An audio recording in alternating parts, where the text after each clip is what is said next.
Today we've got a Rotadairon RD200. If you own a Rotadairon, eventually you're going to have to change blades. We're going to show you how today. What I usually like to do is disconnect the unit from the tractor or the skidster, get it up on jack stands, disconnect it so the rotor shaft is easily turned while I'm working on the blades. What you're going to need is an Airgun, a extension, an appropriately sized Swivel-socket, open-end box end wrench. This unit takes 27 left, 27 right blades, and 3 end blades on each end of the rotor shaft, and the appropriate number of nuts and bolts. Each blade takes 2 nuts and bolts, and then don't forget your safety glasses and your ear protection. Also, what you'll want to do is lift your screening tines out of the way and secure them so they don't fall on your head.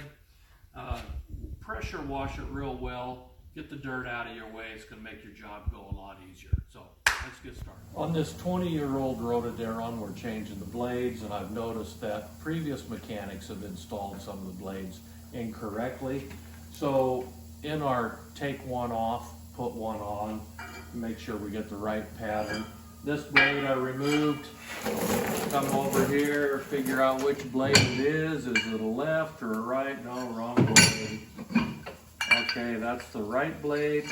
So get that and get back over here and get 2 bolts, 2 nuts, 2 lock washers. Okay, the blade, the rotator shaft goes this way. That's the leading edge of the blade. The blade goes on the back side of the rotor shaft here. The nuts go in from the back side. Oops, I may have to knock that one in. And sorry. Here, there's one.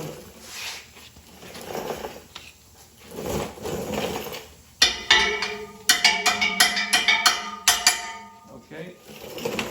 And then you got your lock washers on the rotor shaft side, and then your nut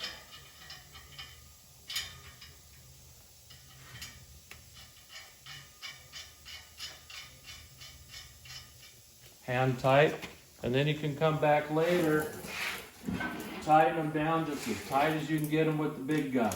The tighter the better.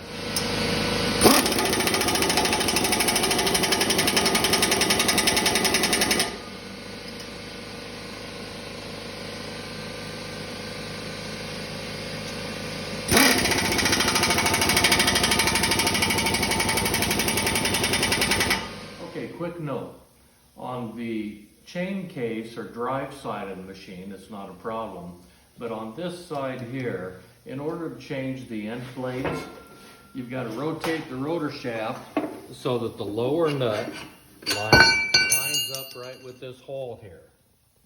And you put the hole in, the bolt in, goes right through there and right in to secure the blade. Now my blade fell out, so I got to put that in, but that's how you access this side right there. Okay, you've got money and time invested in the new blades and the proper bolts, and we've tightened them down just as tight as we could get them. Other bolts, inferior bolts, would have stripped off. These Rotadairon bolts do not. Tighten these things as tight as you can get them.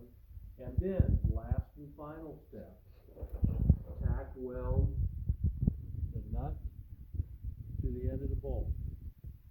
And then that ensures that these nuts and bolts don't loosen up during the course of operation.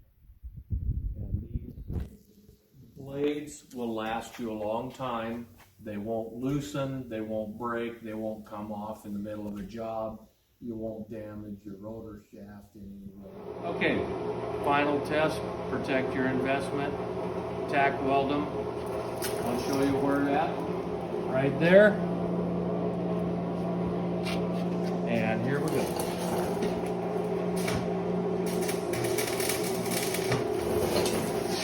Doesn't take much.